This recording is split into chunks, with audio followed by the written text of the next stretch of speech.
2, 1.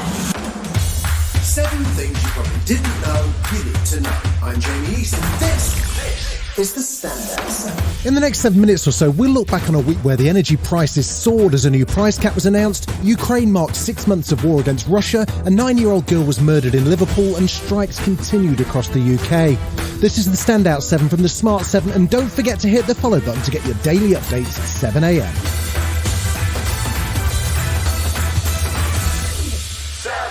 Friday morning saw Ofgem announce the new energy price cap, which will kick in from October. It'll see the average household paying over £3,500 for their energy bills. That's an 80% increase on the April cap, and it means £300 per month on energy bills alone. Ofgem boss Jonathan Brearley admitted the rise could be devastating for families, pushing many into fuel poverty.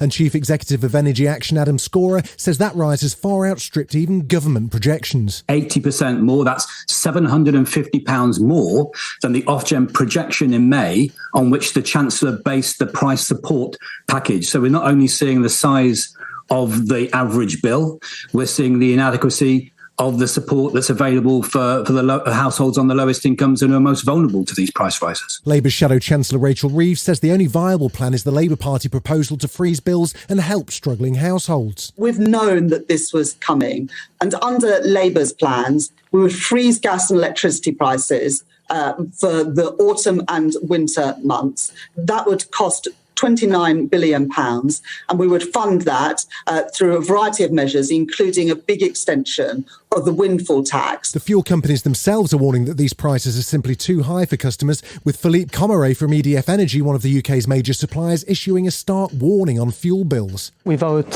further support from the government, more than half of the UK households will be likely to be in fuel poverty in January. The government, well, they've said no further measures will be announced before a new Prime Minister's in place from the 5th of September. In fact, at this week's Times radio hustings, it seemed like Liz and Rishi were more focused on the Labour leader than his proposal to freeze bills. I will stand up against Keir Starmer, yet another Labour leader, yet another Labour Party politician who doesn't believe in opportunity and doesn't believe in aspiration. Fair enough, although standing up to the Labour leader every week at PMQs is basically part of the job. But Rishi was keen to take the tough talk one step further. I am the candidate that offers our party the best opportunity of beating Labour and ensuring Keir Starmer never walks through the doors of number 10 Downing Street. Wednesday marks 6 months since the beginning of Russia's war on Ukraine and the 31st anniversary of Ukraine's independence. President Zelensky addressed the nation at a ceremony to remember the victims of Russia's invasion. The blue and yellow flag of Ukraine will fly again where it rightfully should be, in all temporarily occupied cities and villages of Ukraine. Russia continued to crank up the pressure, with accusations flying over the assassination of Darina Dugina, a daughter of a Putin ally who died in a bomb blast that the FSB claimed was a plot by the Ukrainian Secret Service. Former British ambassador to Russia, Sir Tony Brenton, says with so many wild theories floating around, it's possible there was Ukrainian involvement, but he thinks it's unlikely. I think actually it's quite unlikely.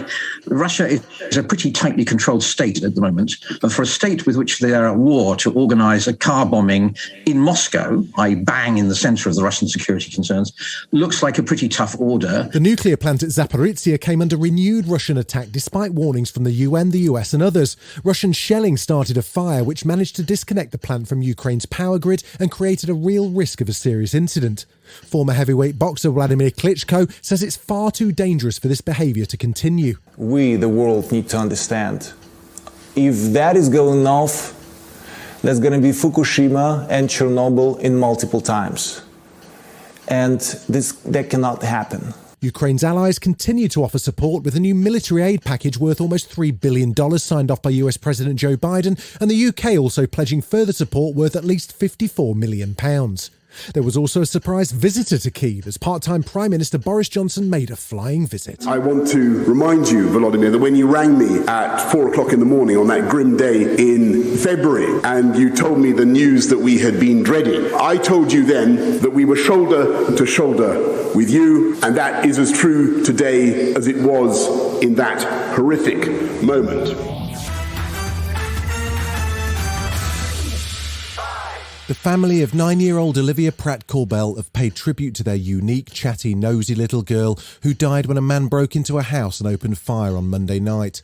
Police have vowed not to rest until the murderer is found, and Detective Chief Superintendent Mark Cameen of Merseyside Police says the investigation is ongoing. Our officers continue to carry out extensive inquiries, and I can confirm that there are a number of very positive lines of inquiry that we are pursuing. An arrest was made on Thursday night following an armed raid, and a suspect was detained on 2 counts of attempted murder. The murders shocked the city of Liverpool, and Everton manager Frank Lampard and some of the club's players have come together to ask people to get in touch with authorities if they know anything that will help. We need to show strength in our community and say enough is enough. Whose side are you on? Following the tragic death of 9-year-old Olivia Pratt-Corbell, our entire community needs to come together. If you know anything or have any information on the incident, please let the authorities know. Gun and knife crime is no part of our city, so please let's come together to help stop this. It's turning into a summer of strikes in the UK, with almost 2,000 workers at Britain's largest container port holding their second day of strikes on Monday.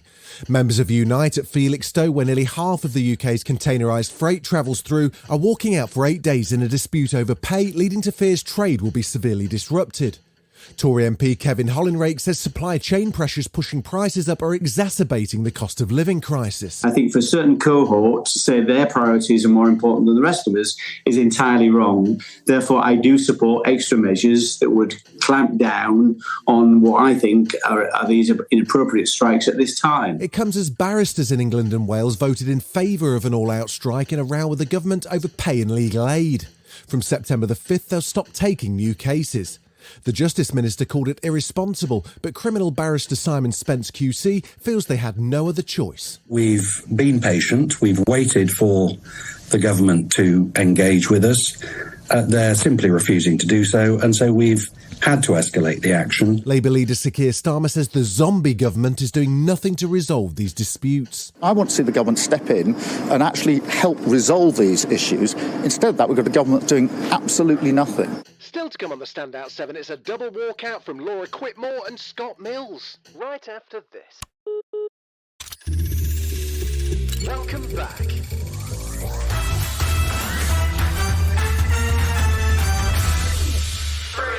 The US is heading towards the midterm elections in November, but since the Roe v. Wade decision by the Supreme Court, there's been a shift in the mood of voters.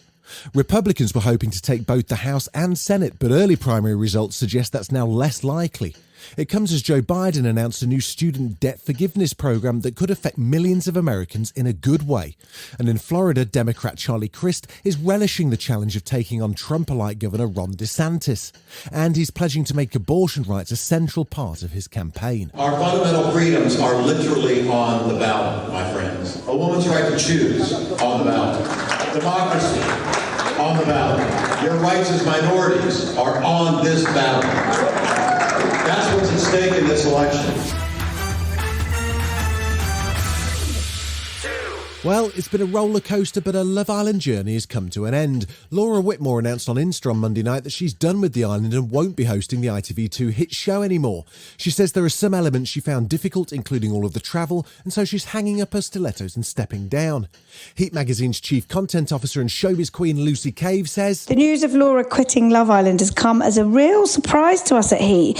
We absolutely loved her in the villa, and I thought she genuinely loved doing the show, but from her statement, it seems perhaps not. It's not really clear exactly the reasons why. Maybe she's even been offered another job. Could she be hosting the new series of Big Brother? Why has she left? That is the big question. And more importantly, who is going to replace her?" By the way, if you love showbiz, you're going to love the Heat 7, launching soon.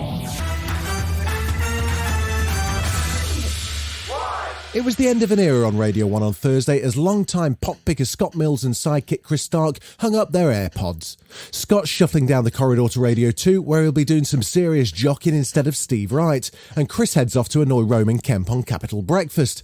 But before they went, Scott and Chris gave us a proper old-school farewell show. It's been more than half my life sat here talking to you. And if you ever feel there's no one there, or if you feel lost, or if you feel there's nothing good around you, I'll say one thing to you. Turn on the radio. Maybe time for one last song?